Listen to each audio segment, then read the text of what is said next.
Just about every athletic sport requires a combination of speed, agility, and endurance. But what happens when one small muscle group holds you back from reaching your full potential? My name's Connor, I'm 23, and this time last year I ran a 5.27 second 40-yard dash. And I've been struggling with slow acceleration and sprint speed just about my entire life. I've always struggled with being slow on the soccer field. My acceleration and sprinting just weren't on par with the rest of my teammates just about ever. Not only did I feel like I was holding them back, but I was also holding myself back with my kind of self-limiting belief of how slow I was. I was determined to find a solution, so I decided to take matters into my own hands. I began researching the cause of my slow performance and discovered that weak hip flexors could be the culprit. It was a muscle that was constantly getting injured every couple of weeks when I played soccer. It would only hurt for a couple of days, then I feel better. So naturally, like so many that have injuries, they just avoid using them, which just continues the same cycle of injury, wait for it to get better, avoid it, injure, and just keeps going. I hit the books and looked up as many studies as I could, but I was almost overwhelmed by information. I kept finding genetic differences like insertion points of muscles. Like, look at my best friend's calf. His gastroc covers less than a third of his leg, whereas mine covers just about half my leg.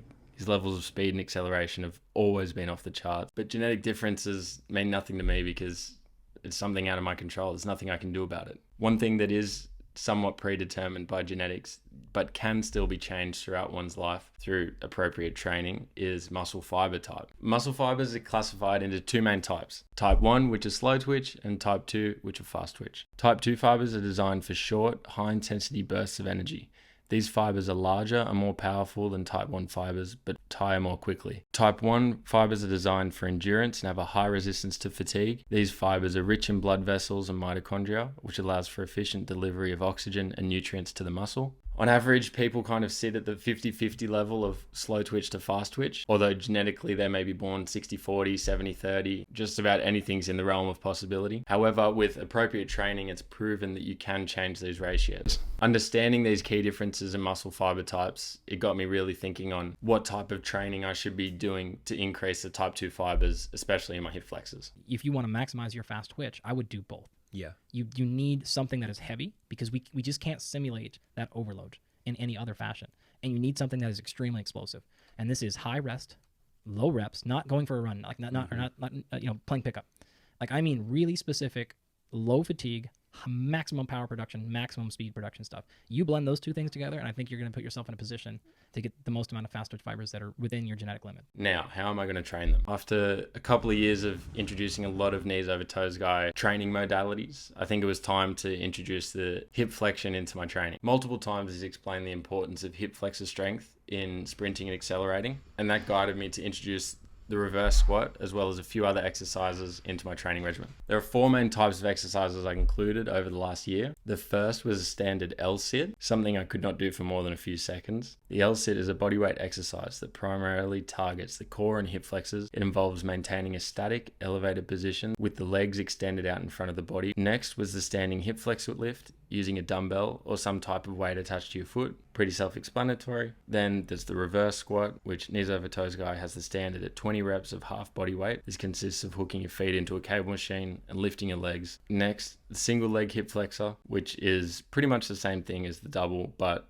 I find that it got me a little bit more range of movement, and it was probably my favorite exercise that I used. So I'm counting them as the same exercise. And then the final exercise is the standing version, which is the most difficult as it uses the biggest range of motion, has potential to get your hip flexors stronger in that stretched position. That stretched position is where most people are the weakest, which means there's more room for kind of gains of strength in that position. If you guys are interested in purchasing any ATG equipment, as well as this strap here, which is the reverse squat strap, which I used multiple times a week for the last year, it's by the Tib Bar guy, and you can use my affiliate link in the comments using the discount code Connor at checkout, and you get like 10% off. So thanks for the support on the channel. So getting into the montage now of my training, you can see here I'm hitting 20 reps for 25 kilos. Hopefully by the end of this, I should be able to hit the standard, which is 40 kilos for 20 reps. Even though I'm not the biggest fan of such a high rep standard, it's still a nice goal that I'm going to try get.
That was 15 very momentous reps on each leg at 30 kilos.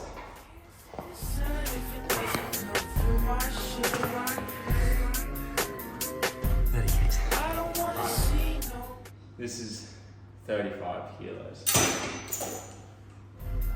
I'm just tripping on the love I had yesterday. Time passes by me day by day. I feel it in my bones, feel it in my lungs. Okay, 13 and a half, no, 12 and a half. So this is the halfway point, but really this is the end point for my physique. This is where my physique kind of maxed out. You guys can judge this however you like. It's a bit of a difficult muscle to demonstrate and show on camera without getting fully naked. But after this point, I went on holiday for 3 months. I traveled, continued to train, only maybe once or twice a week, not as intently as I had been. By the time I came back, I was still able to perform the 20 reps at half body weight standard that I was aiming to do at the beginning of this. The following 3 months, I started going much lighter, much lower rep ranges, maybe 3 to 5 reps, and trying to be as explosive as possible. So that brings us today where we're going to be doing a 40-yard dash, the 505 drill, and the T agility drill. I did them exactly a year ago, and we're going to see how much doing all these hip flexor exercises are actually going to improve my sprinting ability. I hope they have. I haven't done any sprinting over the last year whatsoever. I didn't play soccer. I stopped playing soccer in January after my calf surgery. So this will be a good indication of just weight training on its own can help you get quicker. I'm wearing Mbappe's Spirit in the PSG shirt and shorts today. So hopefully we can see some fast feeds like that boy.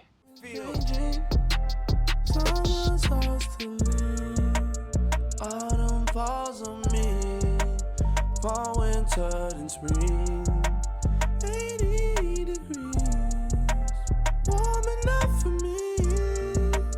I felt deep, so I ain't half the meaning. Open my eyes, I see we will float over water, leaning into shore as we make our nirvana. Sacred, so pure. So now getting to the final results, you can see that the 40-yard dash, I managed to take it from 5.27 seconds to 4.87, increasing my speed by 0.4 of a second. There's a similar increase in speed with the T agility drill at 0.45 seconds, and then the shuttle kind of sprint also managed to go down from 4.63 to 4.34, which is super awesome and better results than I would have ever expected from doing this without sprinting.